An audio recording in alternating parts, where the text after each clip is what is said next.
Barbara Annette McClure was born on May 19, 1954. She was known for her lively spirit and independence, a trait that set her apart from her more conforming siblings.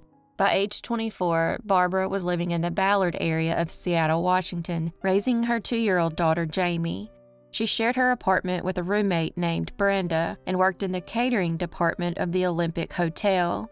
It was there that she met a coworker named Scott, and while they weren't officially a couple, they spent time together socially. Barbara loved disco dancing, a passion that clashed with her father's strict beliefs that dancing was sinful. But Barbara wasn't one to follow anyone else's rules. She was determined to live life on her own terms. On November 2, 1978, Barbara, Scott, Brenda, and Scott's 2 roommates headed to the Fandango Disco at the Sirloin Inn in Lake Forest Park for a dance competition. Barbara and Scott were partners, hoping to win the prize money. Reports suggest that Barbara only had 2 drinks throughout the night, but at some point during the evening, she and Scott got into an argument. An angry Barbara then reportedly left the disco on foot around midnight, saying she was going to walk the 5 miles back to her apartment. That was a long walk, especially considering it was a cold night and she was in high heels.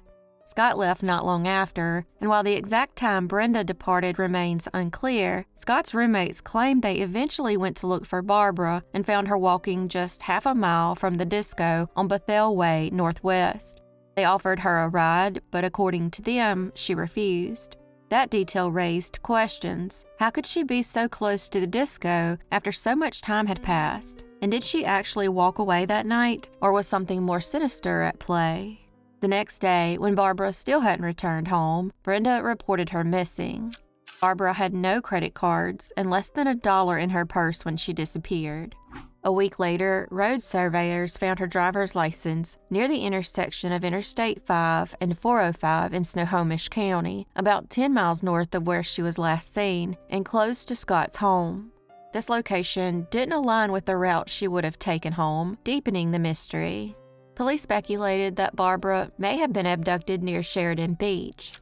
Those who knew her, especially her family, firmly believed she would never willingly leave her young daughter behind, especially with Jamie's 2nd birthday just 10 days away. Now an adult, Jamie has never stopped searching for answers about her mother's fate.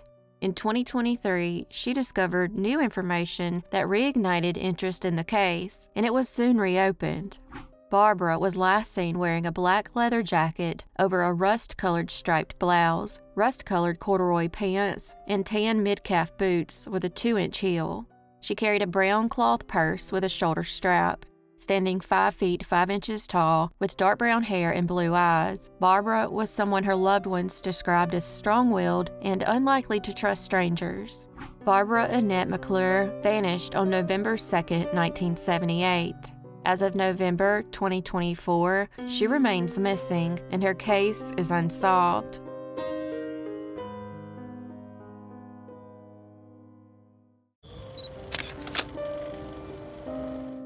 Bethanie Lynn Dougherty was born on August 10, 1967, to Terry Curtis and Avis DeFresney.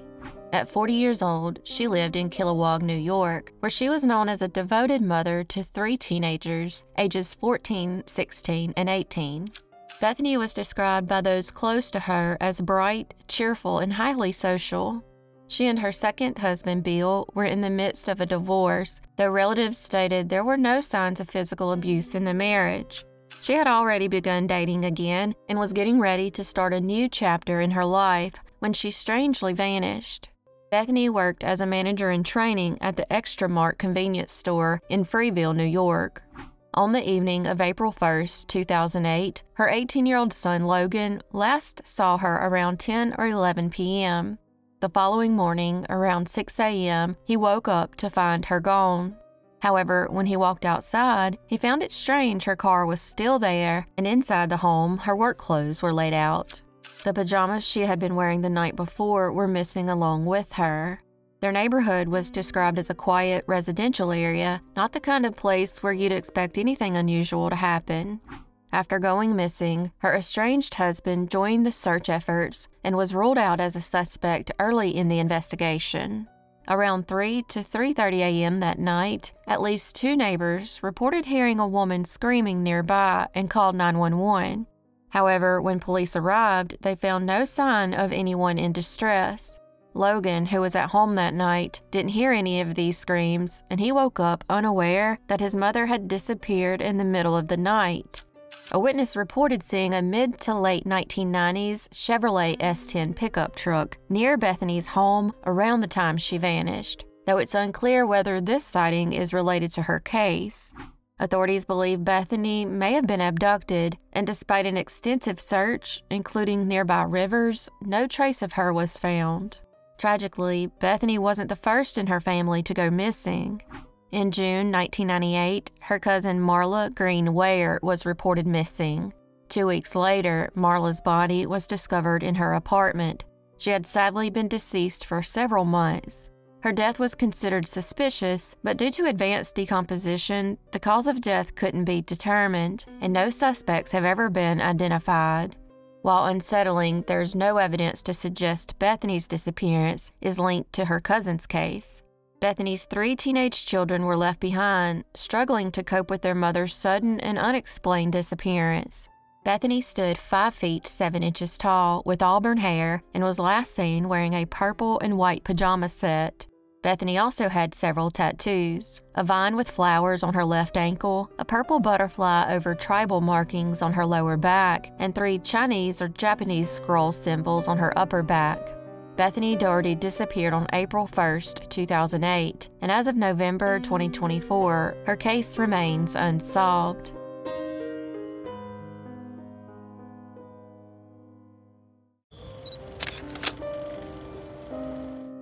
Charline Rosemond was born on February 5, 1986, and was described as a bright and lively individual. After graduating from Somerville High School, she earned a degree in accounting from Gibbs College in Boston in 2006. Those who knew her described Charline as fun, energetic, and passionate about fashion and cosmetology.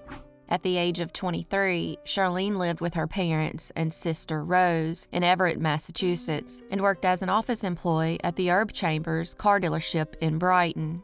While her own car was out of commission, she borrowed her father's 2001 gray Honda Civic to get to and from work. On April 7, 2009, Charline had plans to look at a used Lexus after work, a purchase arranged through an old neighborhood friend who claimed he could get her a good deal for $4,000. Despite her mother's concerns about carrying such a large sum of cash, Charline tucked the money into her wallet and headed to work. That day, she spoke to her mother on the phone, assuring her that she would be home by 6 or 7 p.m. to return the car to her father, who had plans for the evening. But Charline never arrived home. As hours turned into days, her family's worry deepened. Then, 6 days later, on April 13, 2009, their worst fears were confirmed. Charline's father's Honda Civic was found abandoned in an alley near the Midnight convenience store behind Webster Avenue in Somerville. Inside the car, slumped over the steering wheel, was Charline, who had been shot execution style. Law enforcement believed that there were potentially 2 assailants involved, one who entered the car on the passenger side, and another, the shooter, who sat in the back. Charline's family suspected she was targeted for the $4,000 in cash she carried that day, as the money was never recovered. Investigators believe that the car, with Charline's body inside, had been parked in that lot for the full 6 days since her disappearance. Despite initial leads, the case quickly hit a dead end. The investigation did reveal one notable suspect, a 21-year-old Somerville man by the name of Dokins Joseph. He was convicted of 2 counts of perjury for lying to the grand jury investigating Charline's death. Authorities believed Joseph had valuable information related to the case, but despite his arrest, no breakthroughs followed, and he was never charged with her murder. The silence around Charline's case has been agonizing for her loved ones. Adding to the mystery, less than a year after her death, an anonymous post appeared on an online forum called Lipstick Alley. On February 16, 2010, a user wrote a thread titled, "Should I snitch or mind my own business?" The author claimed to have information about Charline's alleged killer, someone they knew from school. The post read, and I quote, "At the same time, I don't want to be put into this situation. It's not as if I saw anything, but the fact that streets are talking must mean they ain't lying, because locals always know what's really up in their neighborhood. Any advice?" Responses flooded in, urging the user to report their information to the police, even if anonymously. But the user ultimately expressed fear, replying, "Y'all scared me now. I am keeping my mouth quiet. But the police probably know who did it, and if they don't, oh well, someone else can tell." The reluctance of witnesses and the lack of cooperation have only compounded the pain for Charline's family. Charline Rosemond was murdered in cold blood on April 7, 2009. As of November 2024, her case remains unsolved, and her family continues to hope that someone will come forward and provide some much-needed justice for Charline.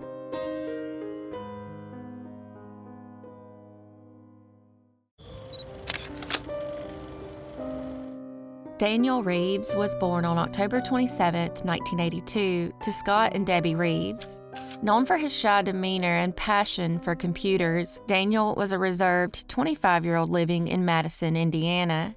On the night of May 3, 2008, Daniel spent the evening with his girlfriend of 7 years, Sarah Schaefer, at her house on East Schaefer Road in Jefferson County, Indiana. They watched TV together, and by 2 a.m., Sarah had fallen asleep. When she woke up at 4 a.m., she discovered a text message from Daniel that read, "I love you." But when she looked around, he and his gold Chrysler Sebring convertible were gone. According to Sarah, their relationship was solid, and they had no underlying issues or recent arguments. We're a very affectionate couple, constantly together, haven't gotten sick of each other yet. Haven't gone more than a couple of days without speaking for past 6 or 7 years. Sarah tried to call Daniel, but he didn't answer. A week later, on May 10, 2008, investigators located his car parked on Green Hills Drive in Madison, a quiet neighborhood without surveillance cameras at the time. Residents had noticed the vehicle and reported it as abandoned, and it was scheduled to be towed to an impound lot before authorities connected it to the missing person case. Upon searching it, they found Daniel's wallet, still containing money, his ID, and credit cards, but his keys and cell phone were missing. There are lingering questions about why Daniel's phone wasn't tracked, or if it was, what those findings showed.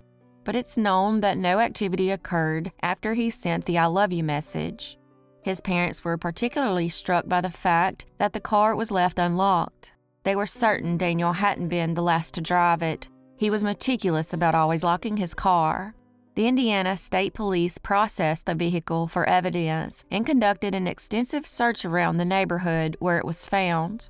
Although Daniel had no known connections to that area, he was familiar with it and had occasionally gone hiking at Clifty Falls State Park nearby. Search teams scoured the park but found no trace of him. One resident recalled seeing a car matching the description as early as 11 p.m. on May 3rd, raising questions about Sarah's timeline.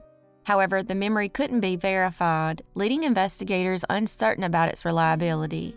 The discovery of Daniel's car diminished the likelihood that he had voluntarily disappeared. Without his wallet or access to money, and with no phone usage after May 4th, the case took on a more ominous tone. Authorities briefly considered whether Daniel might have taken his own life, but his family firmly rejected that idea. Daniel was extremely close to his family and had no history of depression or significant personal issues. Sarah also insisted that Daniel had shown no signs of distress before he vanished. He wasn't upset or angry that night and wasn't known to withdraw from others. He stayed in regular contact with both his parents and Sarah, making his sudden disappearance all the more baffling. Daniel Reaves stood 5 feet 11 inches tall, with dark brown hair and blue eyes. He was last seen wearing a t-shirt under a button-up shirt, long shorts, and light brown shoes. Daniel disappeared on May 4th, 2008, and as of November 2024, he remains missing.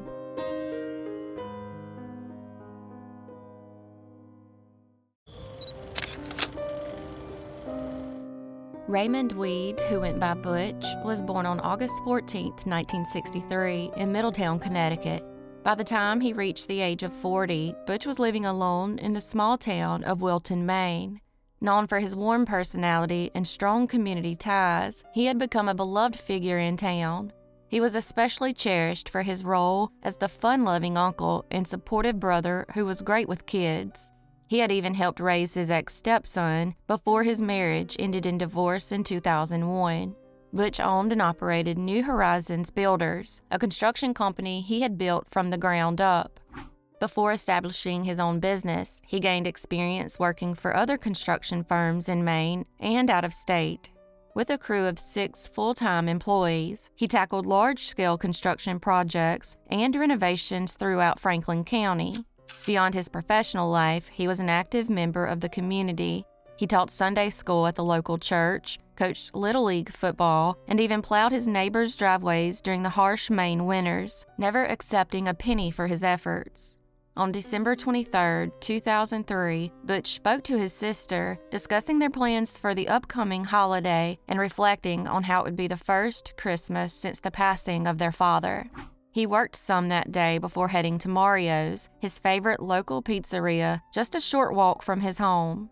Mario's was more than just a pizza place. It served breakfast, and Butch was a regular, known by the staff for his friendly demeanor. According to one employee, nothing seemed out of the ordinary that day. Butch returned home around 5 p.m. and went to his home office, unaware that someone had broken into his house while he was out. At 7:30 p.m., 2 friends arrived at his home to deliver Christmas gifts. When Butch didn't come to the door as he usually would, they went inside and were met with a horrifying sight. Butch had been shot dead while sitting at his desk, and the friends immediately called 911. The autopsy confirmed that Butch died from a gunshot wound, and his death was ruled a homicide. Although it was clear he had been shot soon after arriving home from Mario's, the police were tight-lipped about the details of the investigation. To protect the integrity of their case, they requested that the medical examiner withhold the cause of death from the public. Authorities interviewed Butch's employees, friends, family members, and anyone who had seen him in the days leading up to his death. 6 days after the murder, the police conducted a roadblock in front of his home, stopping drivers between 4 and 7 p.m. to ask if they had passed through the area on December 23rd. Despite these efforts and nearly 100 interviews, the investigation yielded few leads. A week after the murder, a dive team searched a nearby body of water, presumably looking for the murder weapon. Police did not disclose which body of water was being searched, but Butch's house was close to several, including Wilson Stream and Wilson Pond, commonly referred to as Wilson Lake. By March 2004, 3 months into the investigation, there were still no suspects, no known motive, and no weapon. Some have speculated that robbery might have been the motive. It was noted that there was less cash in Butch's house than expected, but it was also known that he had just given his employees their Christmas bonuses the previous Friday. Others believe he may have been targeted for reasons that remain a mystery. Butch was killed in cold blood on December 23, 2003. As of November 2024, his case remains unsolved, leaving his family and the community still searching for answers and justice.